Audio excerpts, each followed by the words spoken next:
Senior IPS PSR ఆంజనేయులపై మరో case నమోదైంది. Group 1 లో జరిగిన అక్రమాలపై ప్రభుత్వ ప్రధాన కార్యదర్శి ఆదేశాల మేరకు పోలీసులు కేసు నమోదు చేశారు. మోసం, నిధులు దుర్వినియోగం, నేరపూరిత కుట్ర సెక్షన్ల కింద కేసు నమోదైంది. కేసు విచారణ బాధ్యతను సీనియర్ పోలీస్ అధికారికి ఉన్నతాధికారులు అప్పగించారు. ప్రత్యేక బృందాల ఆధ్వర్యంలో దర్యాప్తు జరుగుతోంది. ప్రభుత్వ ప్రధాన కార్యదర్శి ఆదేశాల మేరకు పోలీసులు కేసు నమోదు చేశారు. హైలాండ్లో జరిగిన గ్రూప్ 1 పేపర్ మూల్యాంకనం గుట్టురట్టు చేసే దిశలో ప్రత్యేక పోలీస్ బృందాలు దర్యాప్తు చేస్తున్నాయి. ప్రాథమిక దర్యాప్తు పూర్తయిన అనంతరం కేసు విచారణను ఏసీబీకి అప్పగించే అవకాశం ఉంది.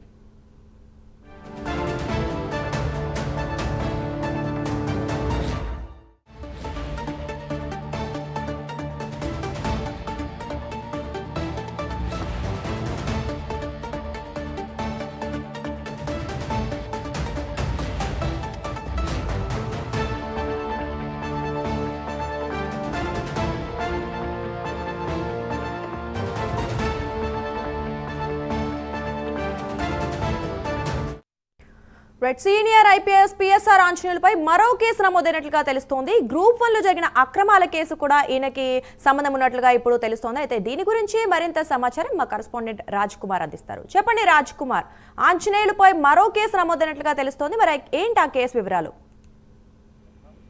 అంటే ముఖ్యంగా ఏదైతే ఆంజనేయులకి సంబంధించి కూడా వైసీపీ ప్రభుత్వ హయాంలో గ్రూప్ 1 లో పిఎస్ఆర్ ఆంజనేయులు చేసినటువంటి అక్రమాలపై కూడా ప్రధానంగా కేసు నమోదైనట్లు కూడా తెలుస్తుంది. మోసంతో పాటు నిధుల దుర్వినియోగం, నేరపూరిత కుట్ర సెక్షన్ల కింద కేసు నమోదు చేసినట్లుగా కూడా తెలుస్తుంది. కేసు విచారణ బాధ్యతను సీనియర్ పోలీస్ అధికారికి అప్పగించినట్లు కూడా ఉన్నతాధికారులు స్పష్టం చేశారు. ప్రత్యేకమైన బృందాల ఆధ్వర్యంలో ఈ యొక్క దర్యాప్తు కూడా జరుగుతున్నట్లు కూడా తెలుస్తోంది. ప్రభుత్వ ప్రధాన కార్యదర్శి ఆదేశాల మేరకు కేసు నమోదు చేసినట్లు కూడా పోలీసులు స్పష్టం చేసినట్టు. అయితే ఐలాండ్ లో జరిగినటువంటి గ్రూప్ 1 పేపర్ మూల్యాంకనం గుట్టురట్టు చేసినటువంటి దిశలో ప్రత్యేకమైనటువంటి బృందాలు యొక్క కేసును దర్యాప్తు చేసినట్లు కూడా తెలుస్తుంది. ప్రాథమిక దర్యాప్తు పూర్తయినటువంటి అనంతరం విచారణను ఏసీబీకి అప్పగించేటువంటి అవకాశం కూడా తెలుస్తుంది. ఇదే విధంగా తాజాగా ఇప్పటికి కూడా చూస్తుండే ఇప్పటికే వీటికి సంబంధించి కూడా చాలా కీలకమైనటువంటి దశలో జత్వానీ కేసు విషయంలో కూడా ఆయన్ను అదుపులోకి తీసుకున్నటువంటి పరిస్థితుంది. కాబట్టి చూడాలి, పిఎస్ఆర్ ఆంజనేయులు చుట్టూ కూడా ఉచ్చు బిగిస్తున్నటువంటి పరిస్థితుంది. ఈ నేపథ్యంలో ఇప్పుడు నమోదైనటువంటి కేసు పైన కూడా చాలా క్లిష్ట పరిస్థితులు ఎదురయ్యేటువంటి అవకాశం. ఎందుకంటే గ్రూప్ 1 కి సంబంధించినటువంటి అంశం అనగానే, ఎందుకంటే ఎంతో మంది అభ్యర్థులు అక్కడ పోటీ పడి కష్టపడి చదివి రాసేటువంటి అవకాశం ఉంది. ఇటువంటి ఏ చిన్న పొరపాటు జరిగినా కూడా వారి జీవితాలన్నీ కూడా తారుమారయ్యేటువంటి అవకాశం ఉంది. కాబట్టి చూడాలి, అటు పిఎస్ఆర్ ఆంజనేయులు చేసినటువంటి ఈ అంశాలపైన కూడా దర్యాప్తు ఏ విధంగా ముందుకెళ్తుందని కూడా చూడాల్సిన అంశం ఉంది.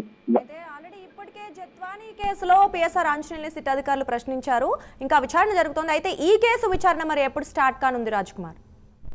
అంటే ప్రత్యేకమైనటువంటి బృందాలు ఏర్పాటు చేసినట్లు కూడా చెప్తున్నారు. ఈ కేసుకు సంబంధించి ప్రాథమికంగా ఒక దర్యాప్తు పూర్తి చేసినటువంటి వ్యవహారం వెంటనే కూడా వీటికి సంబంధించి కూడా కొంత విషయాలని కూడా బయట పెట్టేటువంటి అవకాశం ఉంది. ఇప్పటికే దానికి సంబంధించి ఒక ప్రత్యేకమైనటువంటి బృందాలు వీటి విషయంలో జరుగుతా ఉన్నాయి. వీటి వ్యవహారం అంతా కూడా పూర్తయినటువంటి తర్వాత ఆల్రెడీ ఇప్పటికే ఈ కేసు వ్యవహారంలో కూడా నటి జత్వానీ కేసు వ్యవహారంలో కూడా ఆయన ఇప్పటికే ఈరోజు 3వ రోజు ఆయన ఆల్రెడీ సిఐడి ఆఫీసులో విచారిస్తా ఉన్నారు. ఈ కేసు పూర్తయినటువంటి తర్వాత కూడా వెంటనే ఏదైతే ఇప్పుడు ఈ వ్యవహారం ఏదైతే ఉందో గ్రూప్ 1 కి సంబంధించినటువంటి వ్యవహారంలో కూడా ఆయన విచారణ తీసుకునేటువంటి అవకాశం ఉంది. ఆయన పైన కూడా కేసు నమోదైంది. కాబట్టి చూడాలి ఏ విధంగా పోలీసులు ముందుకెళ్తారని కూడా వేచి చూడాల్సిన అంశం ఉంటుంది.